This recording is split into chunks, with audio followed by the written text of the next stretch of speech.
اور انہوں نے بہت سے لوگوں کو گمراہ کیا، اے اللہ تو ان ظالموں کی گمراہی اور بڑھا۔ آیت 25، یہ لوگ باسباب اپنے گناہوں کے ڈبو دیے گئے اور جہنم میں پہنچا دیے گئے، اور اللہ تعالیٰ کے سوا اپنا کوئی مددگار انہوں نے نہ پایا۔ آیت 26، اور نوح علیہ السلام نے کہا کہ اے میرے پالنے والے، تو روئے زمین پر کسی کافر کو رہنے سہنے والا نہ چھوڑنا، اگر تو انہیں چھوڑ دے گا تو یقیناً یہ تیرے اور بندوں کو بھی گمراہ کریں گے، اور ان کے یہاں جو بال بچے ہوں گے وہ بھی بدکار ناشکرے ہوں گے۔ آیت 28، اے میرے پروردگار، تو مجھے اور میرے ماں باپ اور جو بھی ایماندار ہو کر میرے گھر آئے اور تمام مومن مردوں اور کل ایماندار عورتوں کو بخش دے، اور کافروں کو سوائے ہلاکت کی کسی اور بات میں نہ بڑھا۔ تو نوح علیہ السلام کی بددعا کا تذکرہ ہے آیت نمبر 25 سے 28 تک۔ تو نوح علیہ السلام نے کافی لمبے وقت تک کی ان کے درمیان تبلیغ کی، لیکن قوم تھی کہ سننے کا نام نہیں لے رہی تھی، گناہوں کی حد سے زیادہ کثرت، اور پھر کیا ہے، اسی وجہ سے، اور پھر رسول کی نافرمانی، اللہ کی نافرمانی اور رسول کی نافرمانی، ایمان نہیں لائے، اور اسی وجہ سے وہ سب کے سب کیا ہلاک ہو گئے۔ اتنے زیادہ سرکشی، ہٹ دھرمی میں مبتلا تھے، اور ایک طرف سے یہ اہل مکہ کے لیے بھی کیا ہے، تنبیہ ہے، ان کو یہ واقعات سنا کر کے، قصے سنا کر کے ان کو بھی یہ بات پہنچائی جا رہی ہے کہ دیکھو تو نوح علیہ السلام کی قوم نے اپنے رسول کی بات نہیں مانی تو ان کے ساتھ کیا ہوا۔ اے اہل مکہ، تم بھی ایمان لے آؤ، ورنہ تمہارے ساتھ بھی کیا ہے، ایسے ہی تمہارے ساتھ بھی کیا ہے، تمہارا انجام ہونا ہے، ہلاکت میں تم بھی ڈال دیے جاؤ گے۔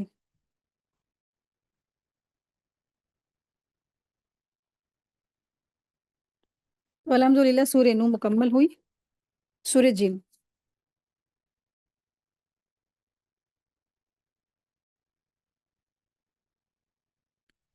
بسم اللہ الرحمن الرحیم۔ یہ سورت بھی کیا ہے، مکی سورت ہے، اس میں 28 آیات ہیں، اور جیسا کہ نام سے ہی واضح ہے کہ جن اور جنات ہم سب جانتے ہیں، اس سورے میں جنات کا تذکرہ ہے، اسی وجہ سے اس سورے کا نام بھی کیا ہے، جن ہے۔ تو اس سورے میں بارگاہ نبوی صلی اللہ علیہ وسلم میں جنوں کے حاضر ہونے، ایمان لانے اور پھر اپنے قوم کی طرف پہنچ کر دعوت و تبلیغ کا فریضہ انجام دینے کا تذکرہ آیا ہے، اسی لیے اس سورے کا نام سورہ جن ہے۔ سورہ کے شان نزول سے معلوم ہوتا ہے کہ یہ مکی زندگی میں آخر میں نازل ہونے والی صورتوں میں سے ہے۔ اس میں جنات کے اس وفد کا، اس گروہ کا تذکرہ ہے جو وادی نخلا میں آپ صلی اللہ علیہ وسلم کے پاس حاضر ہوا، آپ کی زبان مبارک سے قرآن مجید سنا، اور اس سے ان کے قلب اور نظر کی دنیا میں ایک انقلاب پیدا ہوا، جنہوں نے اپنے ساتھیوں میں جا کر قرآن مجید کی تعلیمات کا جو نقشہ کھینچا ہے اور انہیں دین حق کو قبول کرنے کی جو دعوت دی ہے، وہ اہل مکہ کے لیے ایک بہترین نصیحت تھی، اسی لیے وضاحت کے ساتھ اس کا ذکر آیا ہے۔ سورہ کے آخر میں اس حقیقت کو واضح فرما دیا گیا ہے کہ علم غیب صرف اللہ تعالیٰ کی خصوصیت ہے، کوئی مخلوق عالم الغیب نہیں ہے، اور نہ انسان، نہ جنات، نہ کوئی مخلوق علم غیب نہیں جانتی۔ بسم اللہ الرحمن الرحیم۔ قل اوحی الی انہ استمع نفر من الجن فقالوا انا سمعنا قرآنا عجبا۔ تم کہہ دو کہ مجھے وحی کی گئی ہے کہ جنوں کی ایک جماعت نے قرآن سنا اور کہا کہ ہم نے عجیب قرآن سنا ہے۔ آیت 2، جو راہ راست سمجھاتا ہے، ہم تو اس پر ایمان لا چکے ہیں، اب ہم ہرگز کسی کو بھی اپنے رب کا شریک نہ بنائیں۔ تو آیت نمبر 1 سے لے کے آیت نمبر 17 تک جنات کی دعوت کا تذکرہ ہے۔ جن دراصل کیا ہے، ہم سے بھی پہلی پرانی مخلوق ہے، جب سے یہ دنیا بنی اس سے پہلے کیا تھی، انسانوں سے پہلے اس پوری دنیا میں جنات رہتے تھے، تو جنات پرانی مخلوق ہے جو حضرت آدم علیہ السلام کی پیدائش سے پہلے سے دنیا میں موجود ہے۔ ان لوگوں نے بھی مومن اور کافر، نیک اور برے، سب قسم کے ان کے اندر وہ لوگ موجود ہوتے ہیں، اللہ تعالیٰ کی طرف سے انہیں ایمان لانے کا بھی حکم ہوا تھا، اور ابھی بھی ہے کہ وہ ایمان لائیں۔ جس طرح آدم علیہ السلام کی اولاد میں کافر اور مشرک ہیں، ٹھیک اسی طرح جنات میں بھی مشرک، کافر اور مومنین ہوتے ہیں۔ نبی صلی اللہ علیہ وسلم کی بعثت سے پہلے کچھ لوگ کاہن ہوتے تھے۔ کاہن یعنی فیوچر کا حال بتانے والے۔ یا علم غیب کا دعویٰ کرنے والے۔ تو یہ لوگ آنے والے واقعات کی خبر بتایا کرتے تھے، اور یہ خبریں شیطان ان کے پاس لا کے دیتے تھے۔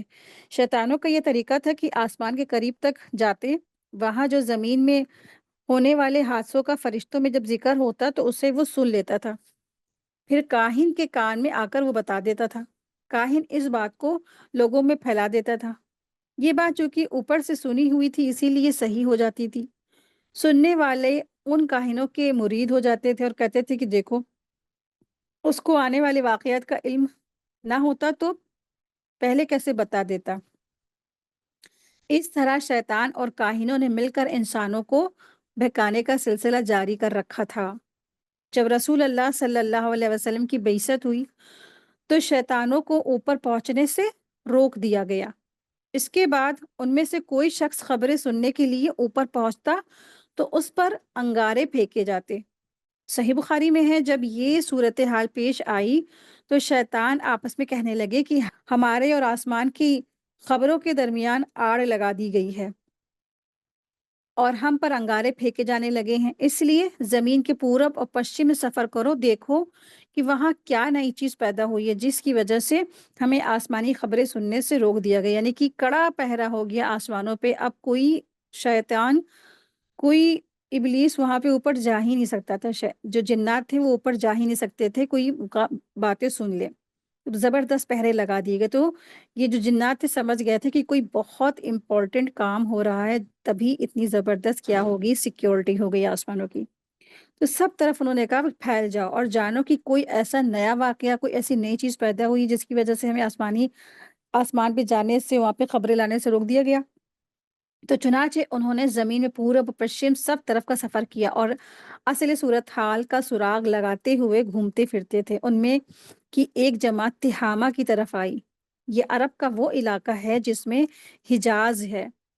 اس جماعت نے دیکھا کہ نخلا نام کی جگہ میں نبی صلی اللہ علیہ وسلم اپنے صحابہ کے ساتھ نماز فجر ادا کر رہے ہیں۔ رسول اللہ صلی اللہ علیہ وسلم جب طیف گئے تھے نا، اور جب طیف سے واپسی پر رسول اللہ صلی اللہ علیہ وسلم اور صحابہ وادی نخلا میں ٹھہرے تھے، تو اس وقت وہاں پہ وہ فجر کی نماز پڑھ رہے تھے۔ جب ان کے کانوں میں قرآن کی آوازیں پہنچی تو خوب دھیان کے ساتھ سننے لگے۔ کن کے کانوں میں؟ جنات کے کانوں میں۔ تو خوب غور سے سننے لگے اور آپس میں کہنے لگے کہ ہو نہ ہو یہ وہی چیز ہے جو تمہارے خبریں سننے کے درمیان رکاوٹ بن گئی، یعنی کہ آسمانوں میں کڑے پہرے ہو گئے۔ اس کے بعد وہ اپنی قوم کی طرف واپس ہو گئے اور ان سے کہا، انا سمینا قرآنا عجبا یہدی الی الرشد فآمنا بہ ولن نشرک بربنا احدا۔ تو انہوں نے کہا کہ مجھے وحی کی گئی کہ جنوں کی ایک جماعت نے قرآن سنا اور کہا کہ ہم نے ایک عجیب قرآن سنا ہے۔ جب جنوں کی جماعت نے قرآن سننے کے بعد اپنے گروہ میں گئے تو انہوں نے کہا کہ ہم نے ایک عجیب قرآن سنا ہے جو راہ راست سمجھاتا ہے، تو ہم تو اس پر ایمان لا چکے ہیں اور اب ہم ہرگز کسی کو بھی اپنے رب کا شریک نہ بنائیں گے۔ ٹھیک ہے، تو اس سے کیا پتہ چلتا ہے؟ ان کے اندر بھی کیا تھا؟ شرک تھا، شرک ملوث ہوا تھا۔ اور اس پر اللہ تبارک تعالیٰ نے قل اوحی الی انہ استمع، یہ آیتیں نازل فرمائی۔ تو یہ اس کا شان نزول تھا کہ کس کانٹیکسٹ میں یہ آیتیں نازل ہوئی۔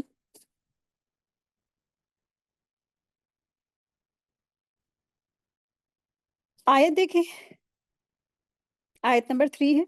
اور بے شک ہمارے رب کی شان بڑی بلند ہے، اور نہ اس نے کسی کو بیوی بنایا ہے اور نہ بیٹا۔ آیت 4 ہے، یقیناً ہم میں سے بے وقوفوں نے اللہ تعالیٰ کے ذمے جھوٹی باتیں لگا دی تھی۔ آیت 5 اور 6، اور ہم تو یہی سمجھتے رہے کہ ناممکن ہے کہ انسان اور جنات اللہ تعالیٰ پر جھوٹی باتیں بنائیں۔ بات یہ ہے کہ چند انسان کچھ جنات سے پناہ طلب کیا کرتے تھے، جس سے جن اپنی سرکشی میں بڑھ گئے۔ دراصل زمانے جاہلیت میں کیا ہوتا تھا کہ جب بھی لوگ وادیوں میں ٹھہرتے تھے نا، جنگلات میں ٹھہرتے تھے، تو جب وہاں پہ وہ لوگ پڑاؤ ڈالتے تھے، تو کہتے تھے کہ ہم اس علاقے میں جو جنوں کا سردار ہے، اس سے پناہ طلب کرتے ہیں، اس کی پناہ میں ہم آتے ہیں۔ تو اس سے جناتوں کی جو سرکشی تھی اور بڑھ گئی تھی، کیونکہ وہ جان گئے تھے کہ انسان ہم سے ڈرتا ہے۔ اس لیے انہوں نے اپنے اپنے ماننے والوں کو اور زیادہ ڈرانا شروع کر دیا۔ معلوم ہوا کہ آدمی کو نہ جنوں سے ڈرنا چاہیے اور نہ ان کی پناہ مانگنی چاہیے، اور نہ کسی غیر اللہ کی دہائی دینی چاہیے، کیونکہ یہ سب کیا ہے؟ شرک ہے، بلکہ صرف اور صرف اللہ تعالیٰ کی پناہ طلب کرنی چاہیے۔ سیدہ خولہ بنت حکیم رضی اللہ عنہا بیان کرتی ہیں کہ میں نے رسول اللہ صلی اللہ علیہ وسلم کو فرماتے ہوئے سنا ہے، جس شخص نے کسی جگہ پر پڑاؤ کیا ہو اور وہ یہ دعا پڑھ لے، اعوذ بکلمات اللہ التامات من شر ما خلق، میں اللہ کے کامل کلمات کی پناہ پکڑتا ہوں ہر اس چیز کے شر سے جو اس نے پیدا کی ہے، تو وہاں اسے روانہ ہونے تک اسے کوئی چیز نقصان نہیں پہنچائے گی۔ یہ مسلم کی حدیث ہے۔ کسی بھی انجان سنسان جگہ پر جب انسان جا رہا ہے تو پھر اگر یہ دعا پڑھ لے گا تو پھر کیا ہے؟ وہ اللہ تبارک تعالیٰ کی حفاظت میں آ جائے گا۔ آیت 7 ہے، اور انسانوں نے بھی تم جنوں کی طرح گمان کر لیا تھا کہ اللہ تعالیٰ کسی کو نہ بھیجے گا۔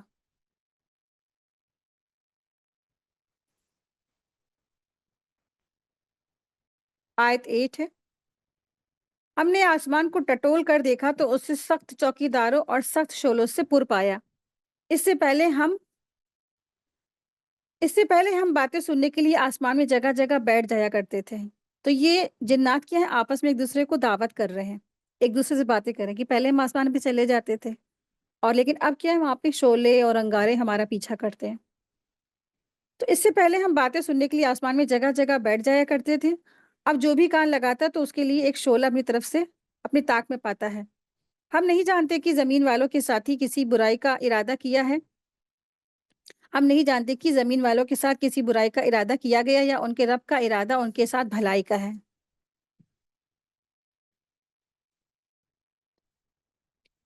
آیت 11 ہے، اور بے شک یہ ہے کہ بے شک کچھ تو ہم میں نیکوکار ہیں اور کچھ اس کے برخلاف بھی ہیں، ہم الگ الگ فریق ہیں۔ تو جنات اپنے بارے میں بتا رہے ہیں کہ ہمارے اندر بھی کیا ہے؟ کچھ نیک کار ہیں اور کچھ کیا ہے؟ شر والے بھی ہیں، اور کچھ الگ الگ گروہ ہیں۔ آیت 12، ہمیں یقیناً کامل ہو گیا ہے کہ ہم اللہ تعالیٰ کو زمین میں ہرگز عاجز نہیں کر سکتے اور ہم نہ بھاگ کر اسے ہرا سکتے ہیں۔ آیت 13، ہم تو ہدایت سنتے ہی اس پر ایمان لا چکے ہیں، اور جو بھی اپنے رب پر ایمان لائے گا اسے نہ کسی نقصان کا اندیشہ ہوگا، نہ ظلم کا اور نہ ستم کا۔ آیت 14 ہے، ہاں ہم میں کچھ تو مسلمان ہیں اور کچھ بے انصاف ہیں، پس جو مسلمان ہو گئے انہوں نے تو راہ راست کا قصد کیا ہے۔ آیت 15، اور جو ظالم ہے وہ جہنم کا ایندھن بن گئے۔ آیت 16، اے نبی صلی اللہ علیہ وسلم یہ بھی کہہ دیجئے کہ اگر لوگ راہ راست پر سیدھے رہتے تو یقیناً ہم انہیں بہت کچھ وافر پانی پلاتے۔ آیت 17، تاکہ ہم ان میں انہیں آزما لیں، اور جو شخص اپنے پروردگار کے ذکر سے منہ پھیر لے گا تو اللہ تعالیٰ اسے سخت عذاب میں مبتلا کرے گا۔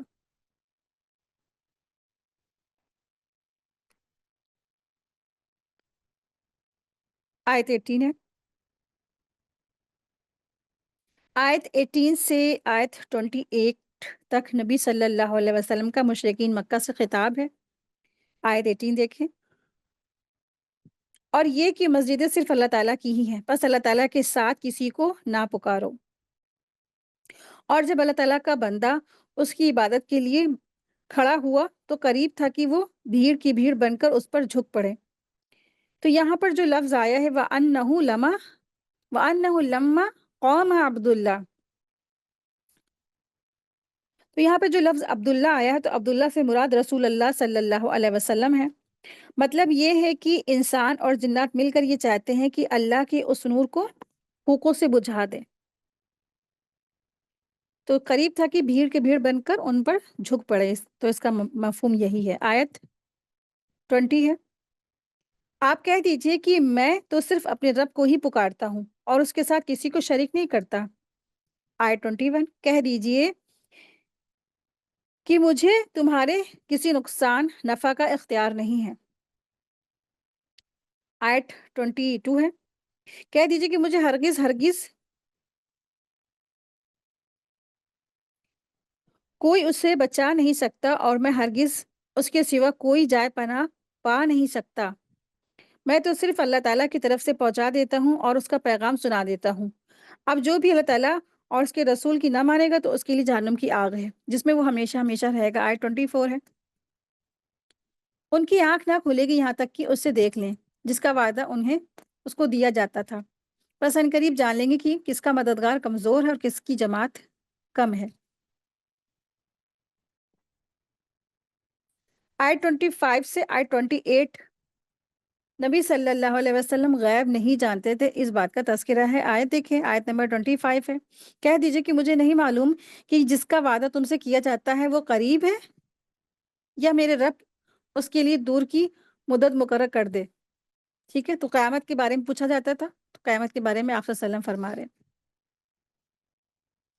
تو لوگ پیچھے پیچھے لگ کے پوچھتے تھے نا کہ رسول اللہ صلی اللہ علیہ وسلم بتائیے قیامت کب قائم ہوگی، بتائیے قیامت کب ہوگی، تو اس کا علم کہہ دیجئے کہ مجھے نہیں ہے، مجھے تو صرف بس کیا ہے، پہنچا دینے والا بنا کر بنایا گیا ہے کہ میں کیا ہوں، اللہ تعالیٰ کا پیغمبر ہوں، مجھے پیغام پہنچا دینا ہے، میں غیب کا علم نہیں جانتا۔ آیت 26، وہ غیب کا جاننے والا ہے اور اپنے غیب پر کسی کو مطلع نہیں کرتا، یعنی اللہ تبارک تعالیٰ کیا ہے، صرف اور صرف اللہ ہی کو غیب کی باتیں معلوم ہیں، اس کے علاوہ کوئی ایسا نہیں جس کو غیب معلوم ہو۔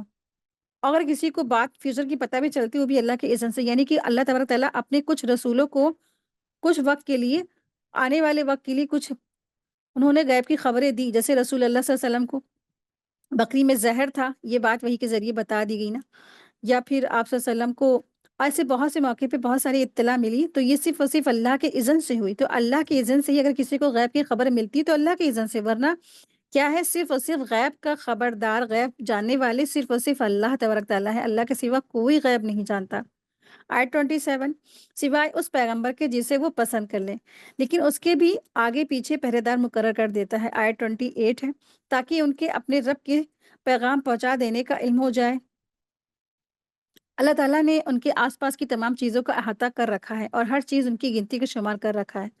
تو بہت سارے لوگ جو جنات ہیں ان کی عبادت کرتے، ان کی پرستش کرتے تھے، کہتے تھے یہ کیا ہے، اسٹرانگ ہے، طاقتور ہے، یہ دکھتے نہیں ہے، یہ پاورفل ہیں، جناتوں کی مدد لیتے ہیں اپنے خزانوں کی ڈھونڈنے کے لیے نا، بہت سارے کاموں کے لیے جناتوں کی مدد لیتے ہیں۔ آپ نے دیکھیں اہل مکہ کا بھی کیا تھا، ان کے اندر بھی یہ برائی راج تھی کہ جب وہ کہیں پہ جاتے تھے بجائے اللہ کی پناہ کے لینے کے، وہ نعوذ باللہ ان سے جناتوں سے پناہ طلب کرتے تھے، تو اس کی وجہ سے جنات اور زیادہ سرکشی انہوں نے اختیار کی۔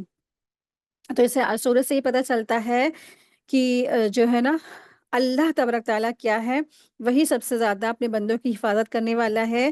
بندہ مومن کو کسی بھی چیز سے ڈرنا نہیں چاہیے۔ آپ نے دیکھا ہوگا بہت سارے لوگ سورہ جن پڑھتے ہوئے بھی ڈرتے ہیں، اتنا زیادہ جنات سے ان کو ڈر ہے کہ نہیں، سورہ جن پڑھیں گے تو کہیں خدا نہ وہ ایسا نہ ہو جائے کہ ہمارے پر جن جنات ہی سوار ہو جائے، نعوذ باللہ۔ ایسی ایسی لوگوں کی سوچ ہے کہ وہ سورہ جن کی نہ پڑھتے ہیں نہ تلاوت کرتے ہیں، بہت خوف زدہ ہوتے ہیں۔ ٹھیک ہے، تو آپ دیکھیں کہ اس میں ایسا کیا تھا، اس میں تو بہت اچھی چیز ہم نے پڑھی جانی کہ جنوں کی ایک ٹولی آئی، وہ ایمان لے آئی، اس نے خود بھی ایمان لائی اور پھر کیا ہے، دوسروں کو وہ بھی اس نے کیا ہے، دعوت کا کام پہنچایا۔ تو ایسا لگتا ہے، ایسا محسوس ہوتا ہے کہ ہم سے تو اچھے یہ جنات ہیں نا اس کام میں، فوراً وہ ایمان لے آئے، فوراً وہ مان گئے۔ آپ صلی اللہ علیہ وسلم کفار مکہ کے بیچ سالوں سال رہتے رہے، لیکن کفار مکہ نے نہیں مانا، لیکن جنوں نے جیسے ہی سنا انہوں نے کہا سمیعنا وَأَطَعْنَا، فوراً سنا، فوراً اطاعت کی، اور فوراً کیا ہے، اپنے اور لوگوں کی طرف پہنچانے والے بن گئے، مسلمان ہو گئے، ایمان لے آئے۔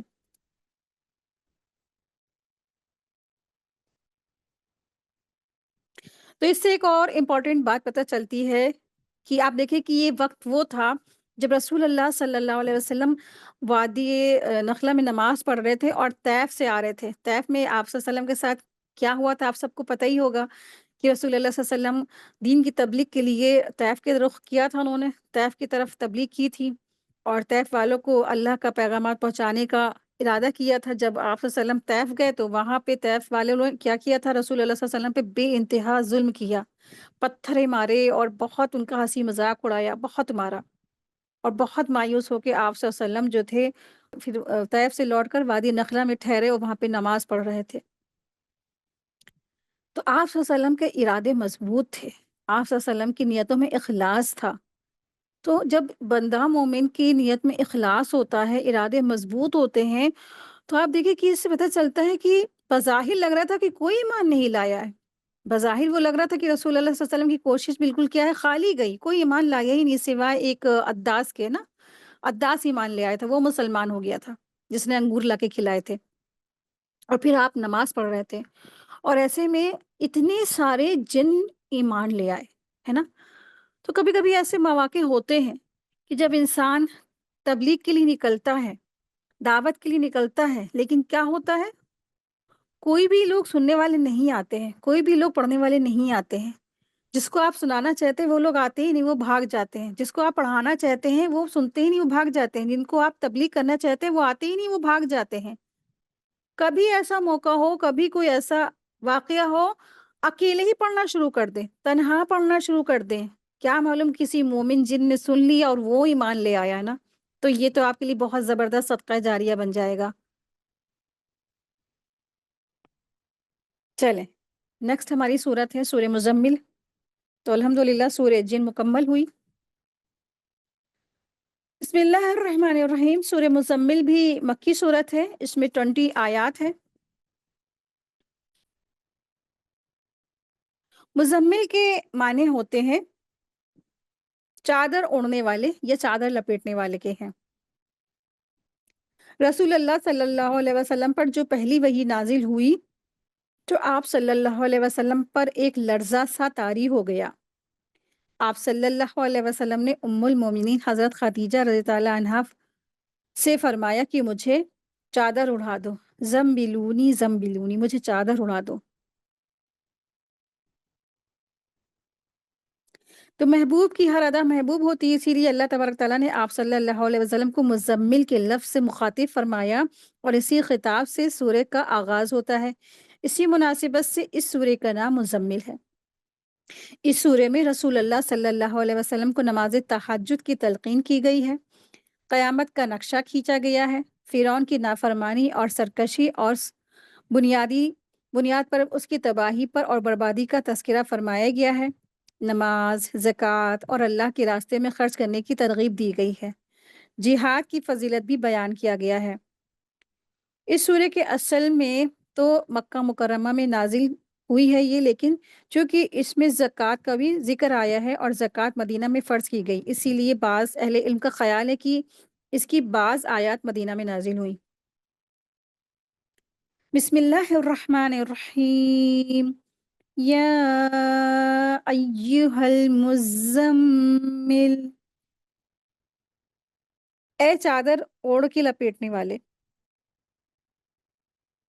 آیت 2 دیکھیں، رات کو تہجد پڑھا کر مگر تھوڑی رات۔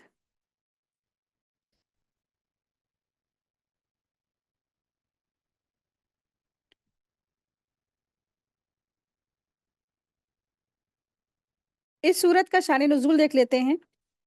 حضرت جابر رضی اللہ عنہ سے مروی ہے کہ قریش دار الندوہ میں جمع ہو کر آپس میں کہنے لگے کہ آؤ مل کر نبی صلی اللہ علیہ وسلم کا ایسا نام تجویز کریں کہ سب کی زبان سے وہی نکلے، تاکہ باہر کے لوگ ایک ہی آواز سن کر آ جائیں۔ تو کچھ نے کہا ان کا نام کاہن رکھو، اس پر اوروں نے کہا در حقیقت وہ تو کاہن تو نہیں ہے، اچھا پھر اس کا نام مجنوں رکھ دو، تو اس پر اوروں نے کہا کہ مجنوں بھی نہیں ہے وہ تو۔ پھر کچھ نے کہا ساحر نام رکھ دو، اس پر لوگوں نے کہا کہ وہ تو ساحر یعنی جادوگر بھی نہیں ہے، غرض وہ تو کوئی ایسا برا نام تجویز نہ کر سکے جس پر اس سب کا اتفاق ہو۔ یہ مجموعہ یوں ہی اٹھ کھڑا ہوا، یعنی حضرت محمد صلی اللہ علیہ وسلم یہ خبر سن کر منہ لپیٹ کر کپڑا اوڑھ کر لیٹے رہے۔ جبریل علیہ السلام تشریف لائے اور اسی طرح یعنی اے کپڑے لپیٹ کر اوڑھنے والے کہہ کر آپ صلی اللہ علیہ وسلم کو مخاطب کیا گیا۔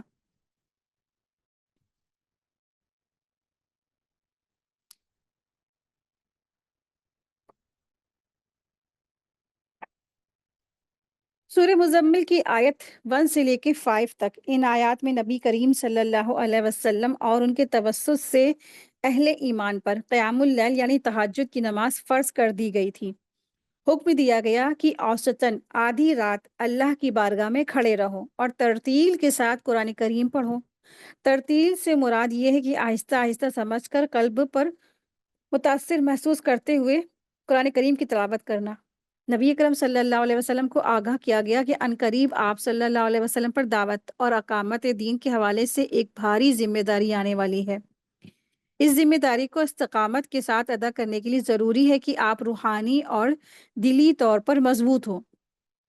تلاوت قرآن کے ساتھ قیام اللیل کی روحانی ترقی اور قلبی ثبات کے لیے انتہائی اثر انداز ہے۔ جو قرآن انسان کے اندر اترتا ہے، انسان کا دل دنیا کی محبت سے خالی اور آخرت کی تیاری کے لیے بے چین اور اللہ کی محبت سے منور ہو جاتا ہے۔ تب انسان اللہ کی خوشنودی کے لیے پورے ذوق اور شوق سے ہر قربانی دینے کے لیے تیار ہو جاتا ہے۔ تو ان آیات میں اسی بات کا تذکرہ ہے۔ اللہ سبحانہ تعالیٰ ارشاد فرما رہے ہیں کہ اے چادر اوڑھ کر لپیٹنے والے، اٹھیے، رات کو تہجد کی نماز کو پڑھیے۔ تہجد پڑھیے، اور کب سے پڑھنی ہے؟ رات کے آخری حصے میں، رات کا تھرڈ جو حصہ ہوتا ہے، 1/3 حصہ اس میں، اور یا اس سے بھی کچھ کم کر لیں۔ آیت 4 دیکھیں، یا اس پر بڑھا دے اور قرآن کو ٹھہر ٹھہر کر صاف کر کے پڑھ۔ اللہ تبارک تعالیٰ ارشاد فرما رہے ہیں رسول اللہ صلی اللہ علیہ وسلم سے کہ نبی صلی اللہ علیہ وسلم کو حکم دیا گیا کہ راتوں کے وقت کپڑے لپیٹ کر سو رہنے کو چھوڑ دیجیے اور تہجد کی نماز کو قیام اختیار کیجیے۔ نبی صلی اللہ علیہ وسلم نے پوری عمر اسی حکم کو کیا ہے مانتے ہوئے پوری زندگی گزاری، یعنی ہمیشہ رسول اللہ صلی اللہ علیہ وسلم نے نماز تہجد ادا کی۔ تہجد کی نماز صرف رسول اللہ صلی اللہ علیہ وسلم پر واجب تھی، یعنی امت پر یہ واجب نہیں ہے۔ یہاں اللہ تبارک تعالیٰ ارشاد فرما رہے ہیں کہ قرآن کو آپ کیا کرا کریں؟ ٹھہر ٹھہر کر پڑھا کریں۔ تو قرآن کریم کو آہستہ آہستہ ٹھہر ٹھہر کر پڑھنا تاکہ خوب سمجھ میں آئے۔ اس حکم میں نبی صلی اللہ علیہ وسلم عامل تھے، اور حضرت عائشہ صدیقہ رضی تعالیٰ عنہا کا بیان ہے کہ آپ صلی اللہ علیہ وسلم قرآن کریم کو ترتیل کے ساتھ پڑھتے تھے، جس میں بڑی دیر میں سورت ختم ہوتی تھی۔ ابن جریج میں ہے کہ ہر آیت پر آپ صلی اللہ علیہ وسلم پورا وقف یعنی کہ سٹاپ کرتے تھے، ٹھہرتے تھے۔ جیسے بسم اللہ الرحمن الرحیم پڑھ کر وقف کرتے تھے، پھر الحمدللہ رب العالمین پڑھ کر وقف کرتے تھے، الرحمن الرحیم پڑھ کر وقف کرتے تھے، مالک یوم الدین پڑھ کر ٹھہرتے تھے۔ یہ ابو داؤد کی حدیث ہے۔ آپ کو پتہ ہے کہ ایک صحابی ہیں، اور ان کے بارے میں رسول اللہ صلی اللہ علیہ وسلم فرماتے تھے کہ تمہیں آل داؤد کی لہن دیا گیا ہے، یعنی کہ داؤد علیہ السلام کی سب سے خوبصورت آواز سے نے تلاوت کی، تو ان کو، وہ جو صحابی تھے، ان کو آل داؤد کی خوش آواز عطا فرمائی گئی ہے، اور ان صحابی کا نام تھا حضرت موسیٰ اشعری۔ حضرت ابو موسیٰ اشعری رضی اللہ عنہ کی نسبتاً نبی صلی اللہ علیہ وسلم کا یہ فرمانا کہ اسے آل داؤد کی خوش آوازی عطا کی گئی ہے۔ یعنی کہ یہاں پہ یہ پتہ چلتا ہے کہ قیام اللیل میں بھی کیا کرنا ہے؟ قرآن کو ٹھہر ٹھہر کر پڑھنا چاہیے، بہت تیز نہیں پڑھنا چاہیے۔ یہاں ترتیل کی بات کی گئی ہے، اور ترتیل سے مراد کیا ہے؟ ٹھہر ٹھہر کر لمبا کر کے پڑھنا، حرکات کو نمایاں کر کے پڑھنا، حروف کو واضح کر کے پڑھنا۔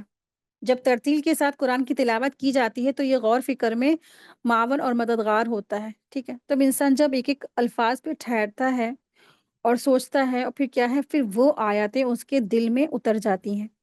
اور تیز پڑھنے والا نہ تو خود سمجھتا ہے اور کہ وہ کیا پڑھ رہا ہے، اور جب وہ پڑھ رہا ہوتا ہے نہ ہی دوسروں کو سمجھ میں آ رہا ہوتا کہ وہ کیا پڑھ گیا۔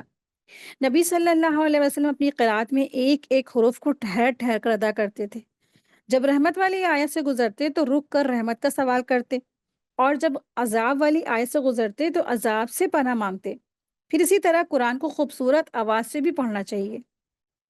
نبی صلی اللہ علیہ وسلم نے فرمایا، اپنی آواز کے ذریعے سے قرآن کو زینت بخشو۔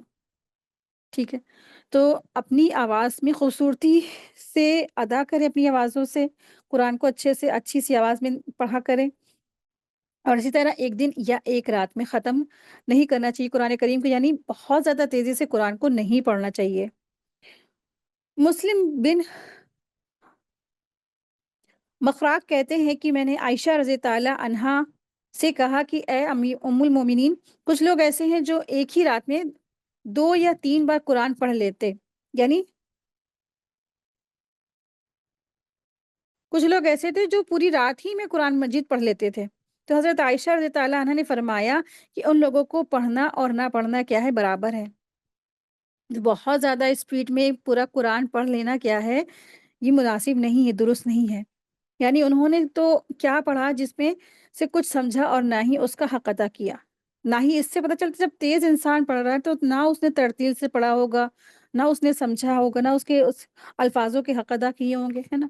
جب اتنی تیزی سے ایک بالکل ٹرین کی طرح سے پڑھ گئے اور فٹافٹ فٹافٹ فٹافٹ پڑھتے چلے گئے، تو وہ حق ادا نہیں ہوا، ترتیل کے ساتھ نہیں پڑھا گیا۔ جبکہ حکم کیا ہے یہاں پہ اللہ تبارک تعالیٰ نے دیا ہے حکم، سب کے لیے حکم ہے۔ رسول اللہ صلی اللہ علیہ وسلم کے ساتھ ساتھ ہم سب کے لیے ان آیات میں حکم ہے۔ ہم یہ نہ سوچیں کہ یہاں پر صرف رسول اللہ صلی اللہ علیہ وسلم سے خطاب ہو رہا ہے۔ نہیں، ہم سب سے خطاب ہے۔ اللہ ہم سب کو حکم دے رہے ہیں کہ تم سب کیا کرا کرو، نماز پڑھا کرو تہجد کی، ٹھیک ہے؟ تو جوانی، بہت سی لوگ اپنی جوانی پوری پوری رات سوشل میڈیا پہ گزار دیتے ہیں، جبکہ ہمیں اپنی جوانی کدھر گزارنی چاہیے؟ اللہ کی راہ میں رو رو کر کے، اللہ کی راہ میں عبادت کر کر کے، رات کے آخری حصے میں اٹھ کر اللہ کی عبادت کر کے، اللہ کی عبادت کر کے اپنی زندگی گزارنی چاہیے انسان کو۔ اور پھر اس کے بعد ہمیں کیا کرنا چاہیے؟ انہی وقتوں میں ہو سکے تو کچھ نہ کچھ قرآن کی تلاوت ضرور کیا کرے، وہ بھی کیا ہے، ترتیل کے ساتھ۔ آیت 6 دیکھیں۔ بے شک رات کا اٹھنا نفس کو خوب کچل دیتا ہے اور بات کو بہت درست کر دیتا ہے، ٹھیک ہے؟ تو رات کا اٹھنا کیا ہے، بہت بڑا ایک نفس کو کچلنا، نفس کے خلاف جہاد ہے۔ آپ کو بتایا تھا کہ 3 لوگوں سے کیا ہے اس دنیا میں جہاد ہے، ٹھیک ہے؟ کہ انسان کو کس سے جہاد ہے؟ شیطان سے، اور پھر اس میں دوسرا کون آ جاتا ہے؟ اس کا اپنا نفس آ جاتا ہے۔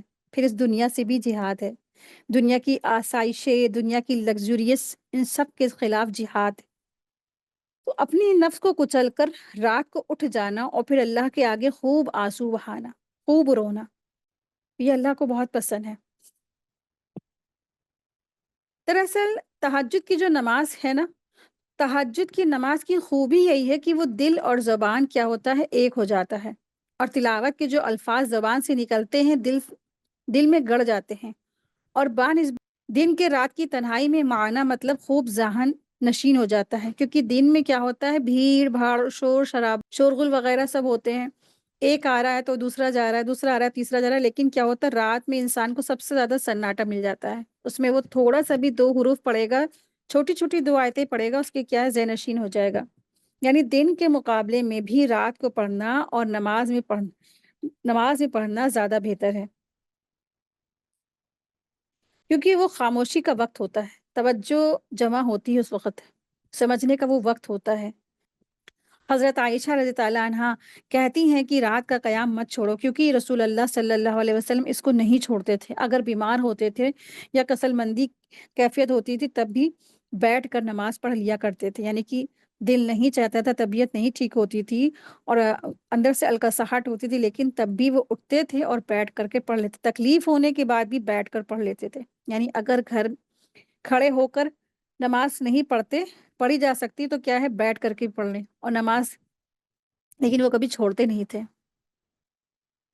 تو وہ کہہ رہی ہیں، یعنی کہ عائشہ رضی اللہ عنہا کہہ رہی ہیں کہ نماز رسول اللہ صلی اللہ علیہ وسلم کبھی نہیں چھوڑتے تھے، بیٹھ کر پڑھ لیتے تھے، تو نماز کبھی نہ چھوڑو، کھڑے ہو کر نہیں پڑھ سکتے تو بیٹھ کے پڑھ لو، بیٹھ کر نہیں پڑھ سکتے تو لیٹ کر پڑھو، لیکن کیا ہے، پڑھو ضرور، تہجد کا اہتمام ضرور کرو۔ صحابہ کرام اہتمام کے ساتھ رات کی نماز پڑھا کرتے تھے، ان کے نزدیک رات کے قیام کی بہت اہمیت تھی، صحابہ تہجد کی نماز کبھی مس نہیں کرتے تھے۔ فضیل بن ایاز نے کہا کہ جب تم قیام اللیل اور دن کے روزے پر قادر نہ ہو تو جان لو کہ محروم کر دیے گئے ہو، جکڑ دیے گئے ہو، تمہارے گناہوں نے تمہیں جکڑ دیا ہے، اس لیے تم نہیں پڑھ سکتے، ٹھیک ہے؟ اگر کوئی نماز تہجد نہیں پڑھ سکتا، تو اس کو سمجھ جانا چاہیے کہ وہ گناہوں کی وجہ سے جکڑا ہے، اور اسی لیے اللہ سے دعا کرے، استغفار کرے اور اللہ سے کہے اللہ میری آنکھ تہجد کے وقت کھول دے۔ آٹومیٹکلی آپ دیکھیں گے کہ اس دن آپ کی تہجد کے وقت آنکھ کھل جائے گی۔ ایک آدمی نے حسن بصری سے کہا کہ اے ابو سعید، میں رات عافیت کی حالت میں گزارتا ہوں، وضو کرنا بھی پسند کرتا ہوں، تو کیا وجہ ہے کہ میں تہجد کے لیے اٹھ نہیں سکتا؟ تو انہوں نے کہا کہ تمہارے گناہوں نے تمہیں جکڑ لیا ہے، اور رات کے قیام کے لیے دن کو قیلولہ لازم ہے۔ سفیان ثوری نے کہا کہ کم کھانے کو لازم کر لو، تم رات کے قیام میں کے مالک بن جاؤ گے، یعنی کہ رات میں تہجد کے وقت تم اٹھ جایا کرو گے۔ تو بہت سارے لوگوں کو دیکھا کہ دیر رات تک یا لیٹ نائٹ وہ جگ رہے ہوتے، کھا رہے ہوتے، پی رہے ہوتے، جب عبادت کا ٹائم ہوتا ہے، جب اللہ پہلے آسمان پہ آتا ہے، تب کیا کرتا ہے انسان؟ سو جاتا ہے۔ تو تہجد تو گئی، یہاں تک فجر بھی انسان مہینوں سالوں نہیں پڑتا ہے۔ تو اس کا مطلب یہی ہے کہ اگر کسی کو تہجد نہیں نصیب ہو رہی، اس کا مطلب اس کو گناہوں نے اس کو جکڑ لیا ہے۔ تو کیا بتایا صحابہ نے اس کی ٹرک؟ کہ رات کو کھانا کم کھانا، اور پھر کیا ہے؟ رات کو جلدی سو جانا، اور تہجد کے لیے بھی ہے کہ قیلولہ کرے۔ قیلولہ کا مطلب یہ نہیں کہ اگر آپ آدھا گھنٹہ یا 1 گھنٹہ پہلے اٹھ گئے تو آپ دوپہر میں 5-6 گھنٹے سو لیے، تو ایسا بالکل نہیں ہے۔ آدھا یا پون گھنٹہ قیلولہ کرا جا سکتا ہے بس۔ آئیے دیکھیں آیت نمبر 7 ہے، یقیناً آپ کو دن میں بہت شغل رہتا ہے۔ آیت 8 دیکھیں، آپ اپنے رب کے نام کا ذکر کیا کریں اور تمام خلائق سے کٹ کر اس کی طرف متوجہ ہو جایا کریں۔ آیت 9، مشرق اور مغرب کا پروردگار جس کے سوا کوئی معبود نہیں، تو اسی کو اپنا کارساز بنا لے۔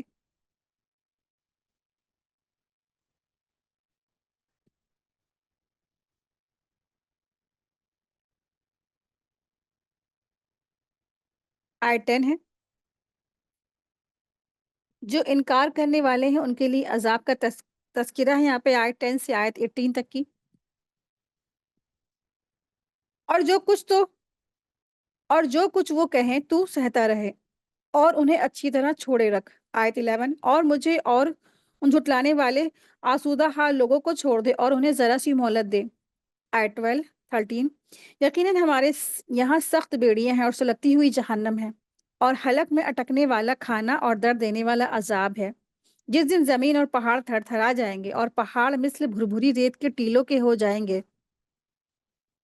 آیت 15 ہے، ہم نے تو تمہاری طرف ہم نے تو تمہاری طرف بھی تم پر گواہی دینے والا رسول بھیج دیا، جیسے کہ ہم نے فرعون کے پاس رسول بھیجا تھا۔ فرعون نے اس رسول کی نافرمانی کی جس کی بنا پر ہم نے اسے سخت بوال کی پکڑ میں لیا۔ اگر تم کافر رہے تو اس دن کیسے پناہ پاؤ گے جو دن بچوں کو بوڑھا کر دے گا۔ آیت 18 ہے، جس دن آسمان پھٹ جائے گا، اللہ تعالیٰ کا یہ وعدہ ہو کر ہی رہنے والا ہے۔ تو یہاں اللہ تبارک تعالیٰ نے اپنے نبی کو کفار کی طعن اور آمیز باتوں پر صبر کرنے کی ہدایت فرمائی اور فرمایا کہ انہیں ان کے حال پر بغیر ڈانٹ ڈپٹ کے ہی چھوڑ دیجیے، میں خود ان سے نپٹ لوں گا، میرے غضب اور غصے کے وقت دیکھ لیں گا کیسے یہ لوگ نجات پا سکتے ہیں۔ ہاں، ان کے مالدار خوشحال لوگوں کو جو بے فکر ہیں نا، انہیں وہ جو آپ کو ستانے کے لیے باتیں بنا رہے ہیں، جن پر دوہرے حقوق ہیں، مال کے اور جان کے، اور ان میں سے ایک بھی ادا نہیں کرتے، تو ان سے بے تعلق ہو جائیے، پھر آپ دیکھیں گے کہ ان کے ساتھ کیا کیا ہوتا ہے۔ بس تھوڑی دیر کیا ہے دنیا میں جو یہ چاہے فائدہ اٹھا لے، مگر انجام تو کیا ہے؟ عذابوں میں وہ پھنسیں گے، عذاب میں وہ گھرے ہوں گے۔ آیت 19 دیکھیں، بے شک یہ نصیحت ہے، پس جو چاہے اپنے رب کی طرف راہ اختیار کرے۔ تو قرآن کریم کو یہاں پہ نصیحت کہا گیا ہے۔ آیت نمبر دیکھیے 20، آپ کا رب بخوبی جانتا ہے کہ آپ اور آپ کے ساتھ کے لوگوں کی ایک جماعت قریب 2/3 رات کے اور آدھی رات کے اور 1/3 رات کے تہجد پڑھتی ہے، اور رات دن کا پورا اندازہ اللہ تعالیٰ ہی کو ہے۔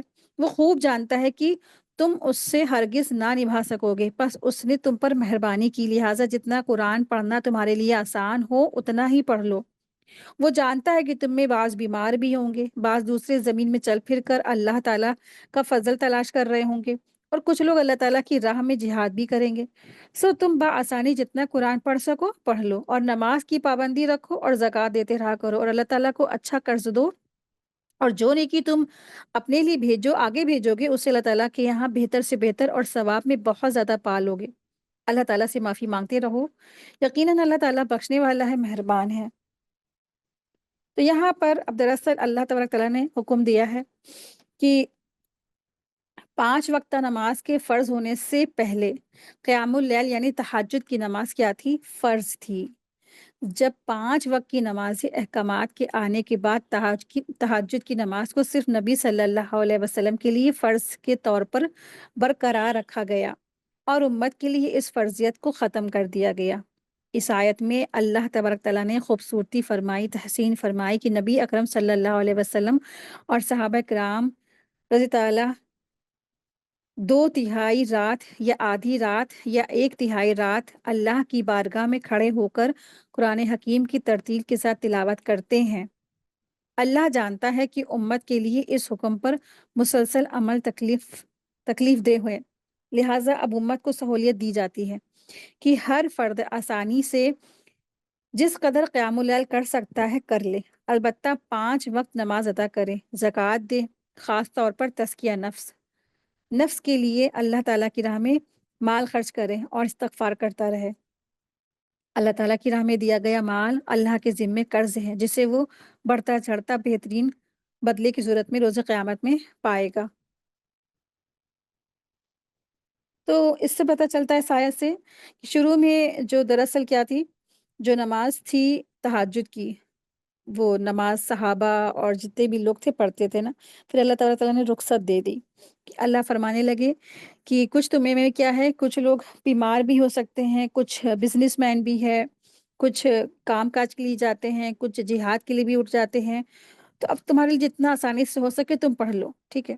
تو بس کیا ہے، اگر فجر کی نماز جو انسان آرام سے پڑھتا ہے تو بس وہ 10 منٹ پہلے یا آدھا گھنٹہ پہلے اگر وہ اٹھ جائے اور 2 رکعت نماز پڑھ لے اور اللہ سے دعا کرے، اللہ تعالیٰ ہم کو اپنے اس مستغفرین بندوں میں شامل فرما دے، بس جو تہجد گزار بندے ہمیں بھی ان میں شامل فرما دے، تو انشاءاللہ اللہ تعالیٰ شامل فرما دے گا۔ تو دراصل تہجد کی نماز کیا ہے، یہ ایک ٹونک کا کام کرتی ہے دل کے لیے اور اس کے عمل کے لیے۔ سورہ مدثر، اعوذ باللہ من الشیطان الرجیم، بسم اللہ الرحمن الرحیم۔ سورہ مدثر یہ بھی مکی صورت ہے اور اس میں 56 آیات ہیں۔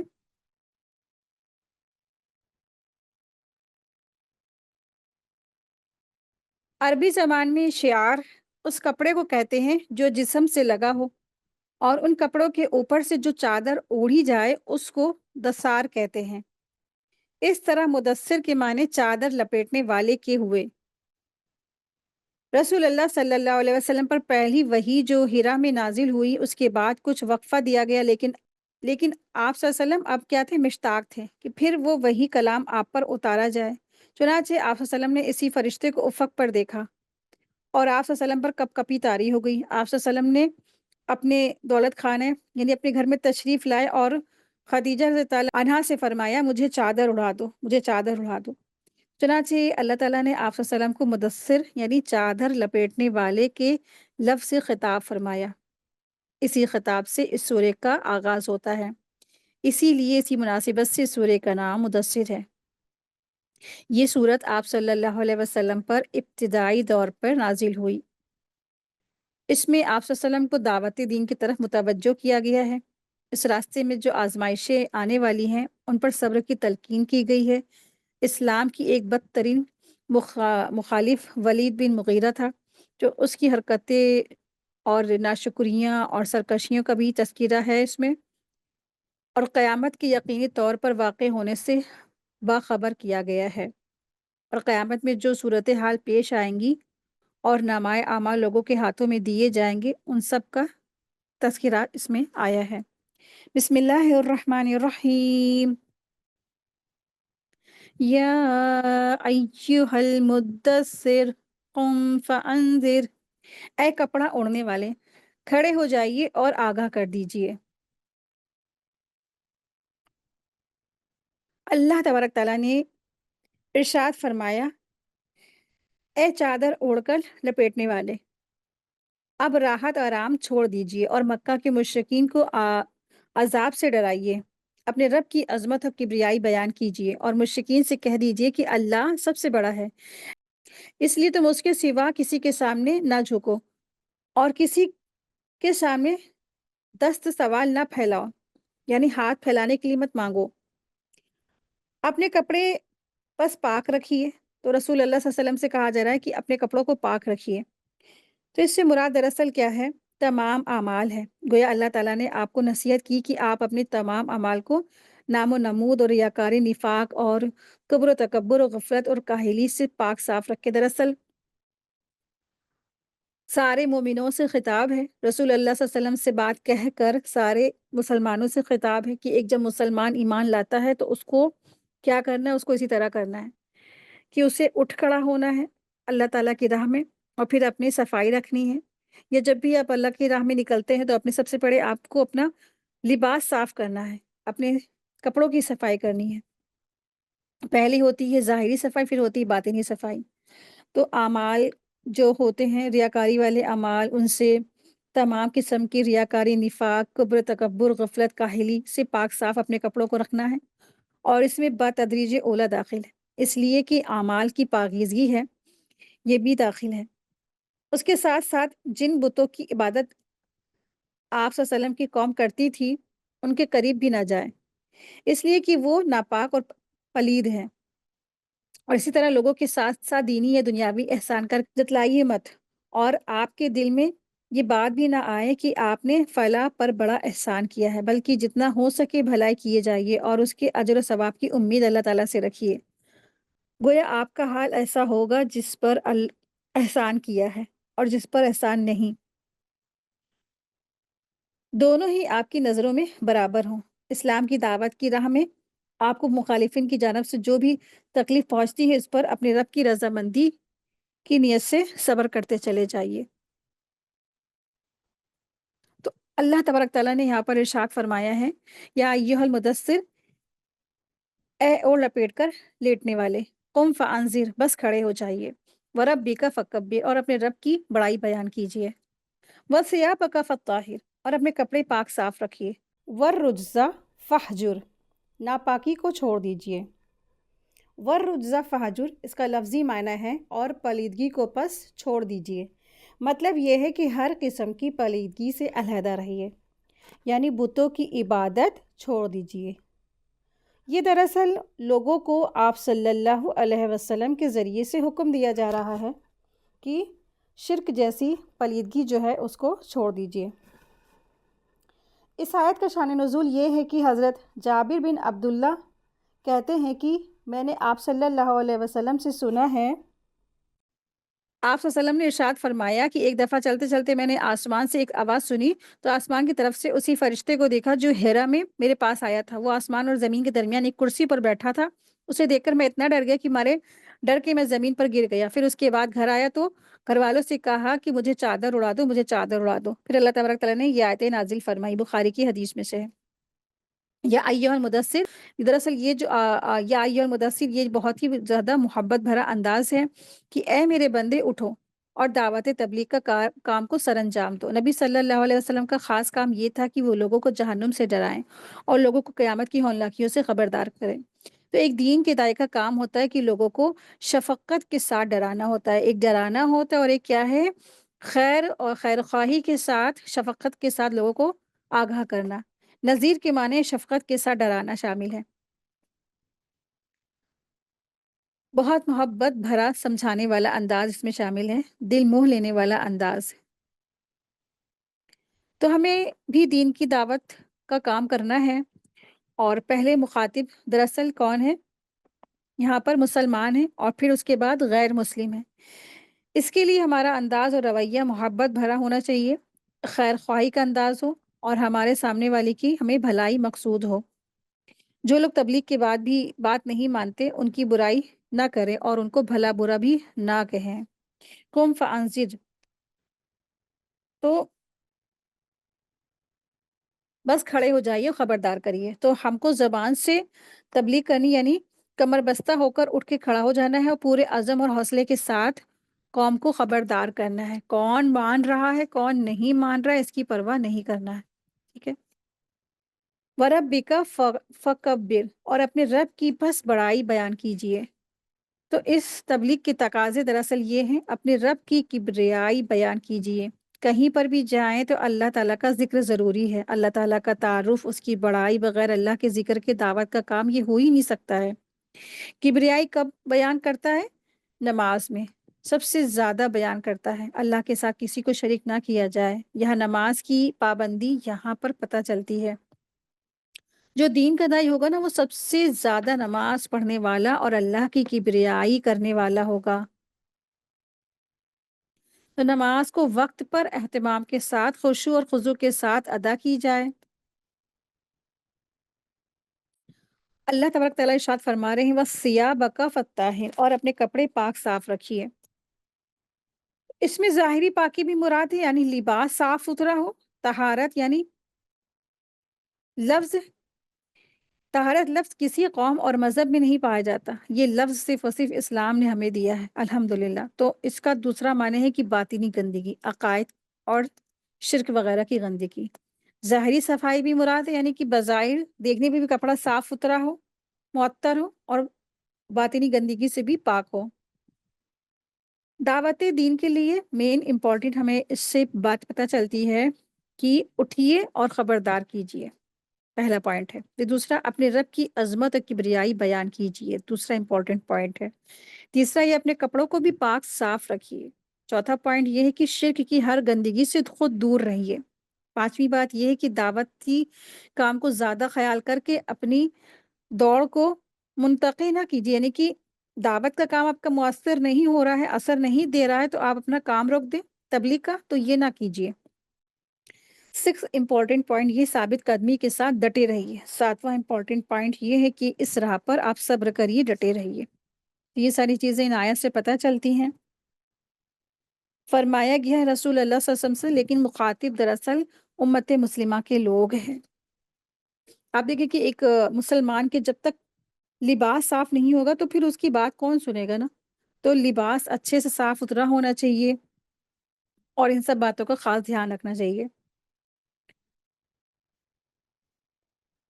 دیکھیے آیت نمبر 5 ہے، اور احسان کر کے زیادتی کی خواہش نہ کیجیے اور اپنے رب کی راہ میں صبر کیجیے، پس جب کہ سور پھونکا جائے گا ان کا یہ وقت ایک سخت دن ہوگا اور جو کافروں پر آسان نہ ہوگا۔ آیت 11 دیکھیں۔ ذرنی ومن خلقت وحیدا، مجھے اور اسے چھوڑ دے جسے میں نے اکیلے پیدا کیا ہے۔ رسول اللہ صلی اللہ علیہ وسلم کی دعوت کو جٹلانے میں سب سے آگے مکہ کے بڑے بڑے سردار تھے، جنہیں اللہ تبارک تعالیٰ نے ہر قسم کی خوشحالی دی ہوئی تھی اور دنیاوی نعمتیں عطا فرمائی ہوئی تھی، مگر انہوں نے مال اور اولاد اور اقتدار ملنے کے باوجود اللہ کا شکر ادا کرنے کے بجائے رسول اللہ صلی اللہ علیہ وسلم کو جھٹلایا اور اللہ کی کتاب پر ایمان نہیں لائے۔ انہی لوگوں کے متعلق اللہ تبارک تعالیٰ نے ارشاد فرمایا، آپ ان لوگوں کو معاملے کو مجھ پر چھوڑ دیجئے۔ آیات 11 سے لے کے آیات 17 تک اکثر مفسرین کا کہنا ہے کہ اگرچہ ایک خاص شخص ولید بن مغیرہ اس سے مراد ہے، تو زیادہ تر مفسرین ان آیات کو ولید بن مغیرہ کی طرف کہتے ہیں، اشارہ کرتے ہیں کہ یہ آیات اسی کے بارے میں نازل ہوئی۔ تو ولید بن مغیرہ مکہ کا سردار تھا اور اس بدبخت پر حق واضح ہو چکا تھا، لیکن مکہ کے دیگر مشرک سرداروں کی ناراضگی کے ڈر سے حق قبول کرنے سے محروم رہا۔ وہ بذات خود اکلوتا پیدا ہوا تھا، لیکن اللہ تبارک تعالیٰ نے اسے 10 ایسے بیٹے دیے تھے جو بڑے تندرست اور توانا اور ہر وقت اس کی خدمت کے لیے موجود رہتے تھے۔ اس کی جائیداد مکہ سے لے کر طائف تک پھیلی ہوئی تھی۔ وہ بڑے اعتماد سے کہتا تھا کہ جسے اللہ نے یہاں دیا ہے وہ آخرت میں بھی مجھے خوب زیادہ نوازے گا۔ اللہ تبارک تعالیٰ نے جواب دیا، ہرگز نہیں، وہ ہمارے برحق قرآن کا دشمن ہے، اس نے اللہ کی دی ہوئی نعمتوں کی ناشکری کی ہے۔ تو پھر اسی کا یہاں پہ تذکرہ اس کی سرکشی کا